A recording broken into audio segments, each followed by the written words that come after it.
All right, y'all, we're here and I'm scoping out the area and I'm just brainstorming and seeing what we can do with this actual property. Now, it's basically 2 lots. I have 1 lot, but it's another empty lot that's next to it. So you have to keep that in consideration. And I'm seeing that they do, this is like a little area, a community. Now, if you're not used to living in Maryland, you won't be used to the area, but this is how the general area is set up. The good thing is that I'm seeing some things that will help me out in my decision making. One of the things I can do is actually just take this piece of property, section it off, and sell it to one of the residents here. Now, what I've noticed is that we have a church across the street from the lot. And that church doesn't have parking area. I'm not sure how big the church is or how it works, but we're going to get information from the actual church owner as well. I'm noticing that it's some type of distribution center that's in the back of us. You're going to see a little train station back there. So I'm going to get that information to that business right there to see what they do, how they function, and if they may be interested in purchasing a lot. Now, we also see another industrial building back here in your corner, and I'm going to look into that as well and find out who's the owner so we can start doing our researches and open up our option. Now, I was thinking about possibly doing a government grant in this specific area, and we can start to have, and visual wise, I don't think this is a good location for solar panels or for advertisement. But I do think that it's a good location to actually restructurize it and possibly have a government program here. Now, what I do see is that they have a little playground here, and that may be government sponsored. But if they're actually interested in, dedicating this area to a recreational center, something that can get the community kids coming here and things like that. So it's so many different ideas that can be basically, come from a plot of land, and I'm excited. So the first property, it looks good. It's in an actual residential area, so we have to think residential and with our approaches, and we're going to talk a little bit more about it later on tonight. But I just wanted to show you the property, the actual land.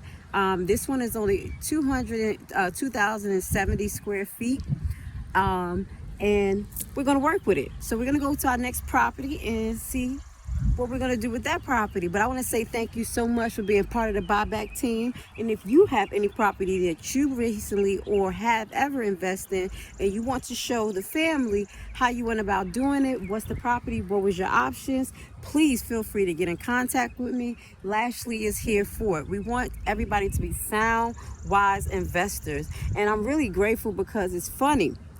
My lawyer is close to this area, and I didn't really put 2 and 2 together that his actual lawyer office is right around the corner from the property. And one of the things he said to me was like, oh, that was a great pick.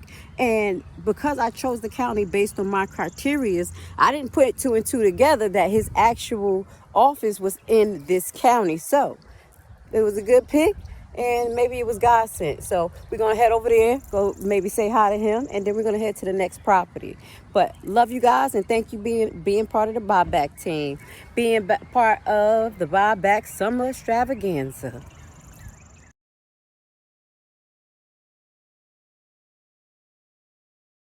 All right, buyback family. We're at location number 2. Now, I want to talk about actually identifying the property when you have a lot. We're going to do a live about that because it's not always easy to identify the property because it don't actually have an address.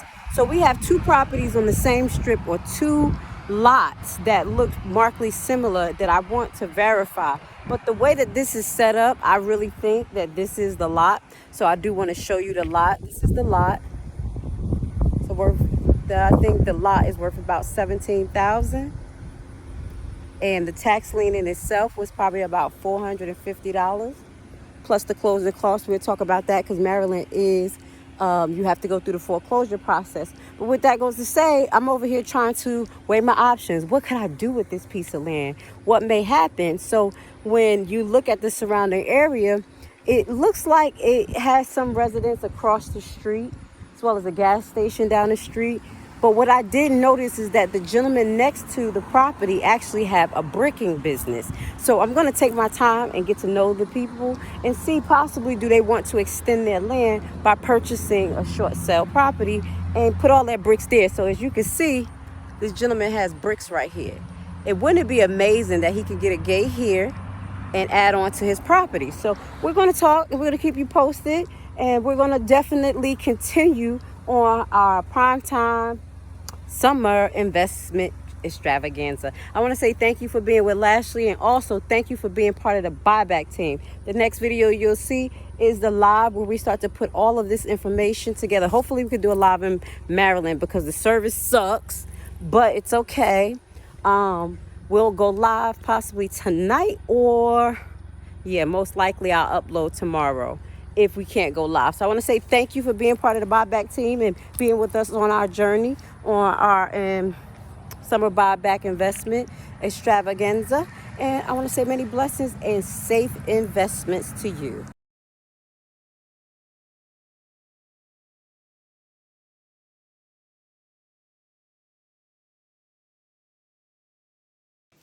So after investing, now we finally got some property. This is the step that we want to all be at. And I wanted to talk to you guys about some of your options as well as what to expect at this point. So many states have different process as far as foreclosing on property. And some states, you don't have to foreclose or take that generic process. All right, we have judicial foreclosing versus non-judicial. So once you get into the family, you'll understand the difference between those terms. We have a full glossary ready and prepared for you guys. So get in the membership if you're not in the course yet, okay? At least you can try that for $5 a year. So we did our judicial foreclosure that is president in Maryland, and the process is going well. So we're wrapping up 2 properties right now. So we went to go see the properties physically. One of the things I want to say from the beginning, never invest in a property that you haven't seen or you don't have a good description of the property or a visual, look at it. You can do this through many modules, and I teach this. You can go on Google, you can do GIS mapping, as well as you can get your own real estate agent to go into the area specifically and look at the property. Let's get a better angle. All right, let's get that angle. We got to get the prime time in. So that's what I was talking to my lawyer about. Now moving on to the next process, which is possibly flipping the home or starting to do investments into the land to reap the benefits. When you see the video, you're going to see that in both properties we have is land, and they're both located on a corner, which is not too bad, meaning that we have room to do some things with it. Room such as create a gas station, as well as use the property to sell to adjacent owners to extend to their property. Now, I say that because the 2 properties that we went to see in Maryland were in a more residential, a rural area, but also industrial. When you ride through the area of Maryland that we were in Midland, Maryland, as well as Frederick, Maryland, and we are looking into Prince George.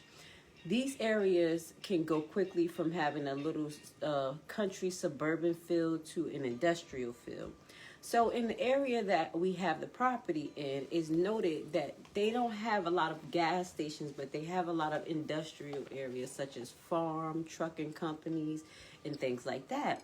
So we're looking to possibly sell this piece of land to a company, sheet metal company, that's already around the area. So what we did was, I'm going to show you that property. What we did was take our time to go case the neighborhood, get to know some of our new neighbors, and introduce ourselves. I let them know that I was a new developer in the area and I just purchased this lot and I may be interested in looking for sellers.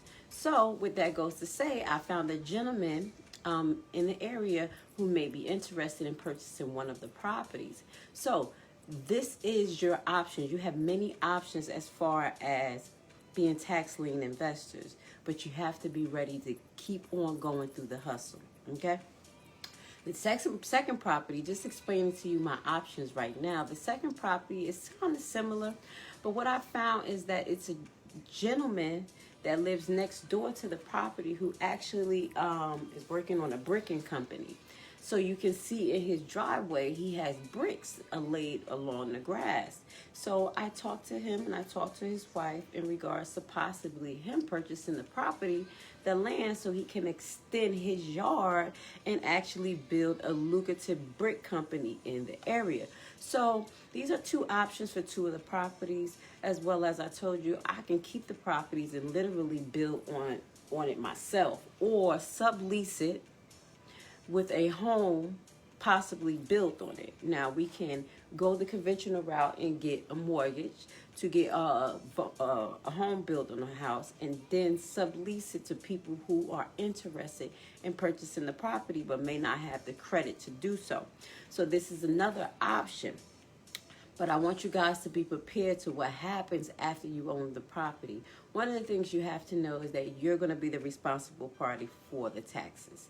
Next year coming up, or upon foreclosing the property, you will have to pay the rest of the outstanding taxes, especially going through the route that I go through. Usually we do over-the-counter sales, so we know that those properties possibly have 2 more years or 1 year of back taxes that may have not been paid. And this is the thing that you have to keep track of when you invest in a tax certificate over the counter, or tax certificates that's in states that have longer redemption periods, such as 2 years, because you know that every year there is a tax bill that person received, and you will be obligated to it if you choose to foreclose. So we do have to be aware of those options, of those stipulations. I do apologize.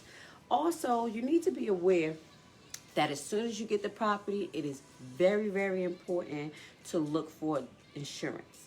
Now, because it is a transfer, or let's say a deed without property on it, sometimes insurance companies are not totally comfortable, giving you insurance. But there are specialized insurance companies that deal with tax lien investors specifically, and we'll start to share those information with you.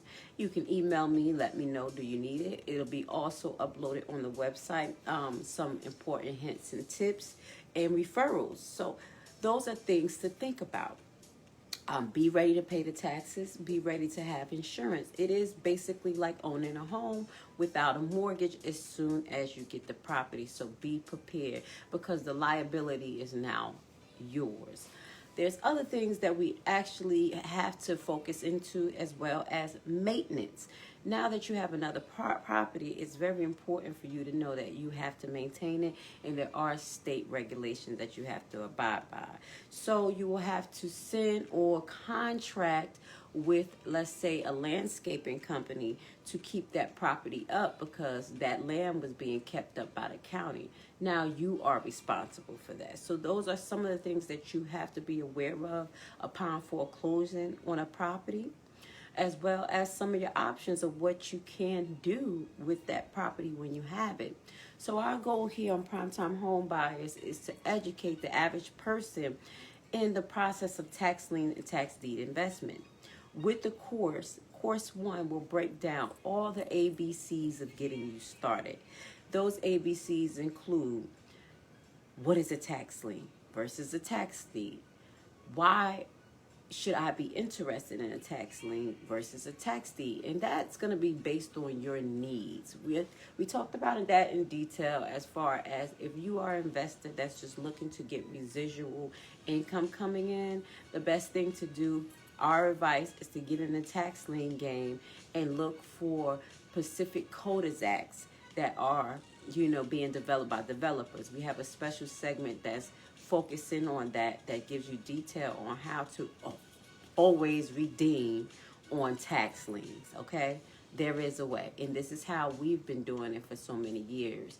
We will invest in the development company's tax liens, and as they are ready to sell the parcel in the Pacific cul-de-sac, the taxes are then paid and satisfied with the penalty added, and we receive that. So we are investors in those aspects. Another thing, I just want to just go through a few things with you guys, because I haven't sat here on the live, and I know we have a few new members to the group, and I want to say welcome to Primetime Home Buyers. I see you guys are getting in. If you have any questions, feel free to ask me. I am always willing to learn, and I'm always willing to share information, so I ask you guys to inbox me if you have any questions. If you would like a free consultation, my best advice is to sign up for the membership, $5 a year. You will get your first 15-minute free consultation with Lashley. Ask any question you want, or I can break down some of the key elements to get you started. So in course 1, you'll find information pertaining to what's your investment goals, how to look at a tax lien and tax deeds, the good, the bad, the ugly, and what to avoid as well. Course 1 also goes into details of what entities you will be dealing with and how to start to get in contact with those entities. It also tells you, we go over the research process or how to choose the best property for your needs, which is very important. You have to have needs. You have to have a specific, area that you want to look into, as far as geographical, as far as if it has schools in the area, colleges, beaches, parks, whatever you're looking for. You have to put that into your search criteria and start to do adequate search into the county you want. Then locate the actual tax lien office to see what they offer. Now, with the buyback directory, we break down all 50 states' Pacific investment process, meaning is it tax lien versus tax deed, and we also give you references to go and start to look into the law so you can understand how the process works in that state, because every state is different, slightly different, but at the end of the day, you still end up paying on someone's taxes and possibly get the property and or the interest that you get from investing. Now, we want to make sure that you guys are safe. So my best advice is to take course 1. Course 1 is a 3-hour detail-orientated video where I show you step by step on how to get into the tax lien game, the ins and outs, the good, bad, and the ugly, and how to get that first list. Okay, guys? I'm sliding off my chair. I'm so excited this morning. And how to get that first list. So as a fluent tax lien investor, I want to say thank you so much for being part of the buyback team. This is a new adventure for many people because this haven't been taught to many individuals, as well as the tax lien game has been shunned upon for many years. But we're going to make sure that you are a wise investor and able to acquire as many properties as your heart desires. Our goal this year is to acquire at least 20 properties. I know that's a high goal, but you gotta aim high and just meet it in the middle.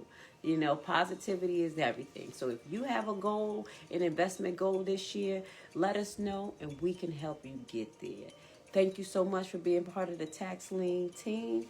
I will be actually going to, next week, we will be going to Gwinnett County's live tax lien auction. So get ready, guys. We went to Clayton County and it was amazing. We met some amazing people. If you haven't seen the video, scroll through the group. You'll see some of the clips, as well as join the membership on primetimehomebuyersbuyback.org. There you'll get the full clip and the interview of what we talked about with TAXLIEN's investors that actually go to the auction. We're going to continue to go down this auction route and make sure that all of our students and our members and our investors are very educated on all the process, okay? We're also going to do a bonus video where we're going to focus on how to invest in over-the-counter tax liens, because this is what I do. It's simple phone calls, emails, and doing detailed research, and also getting your connections. Always have connections. If you have to start looking for real estate agents and or lawyers, as well as title companies, we do have reference to an international title company. I do apologize, a United States national title company that do specialize in title cleaning for, well, clearing the title for tax liens and tax deeds, because this is a little special process, and sometimes people who are not educated in the process, it's a little bit harder for them to understand. So we have specialists that we want to introduce you to. I want to say thank you for being with us. We're going to see you next week at Gwinnett County's tax lien auction. Be prepared. You will see the full clip of this video in Primetime Homebuyers membership, as well as an upload will be going up on YouTube. If you have any questions, feel free to get in contact with Ashley. I'm here for you.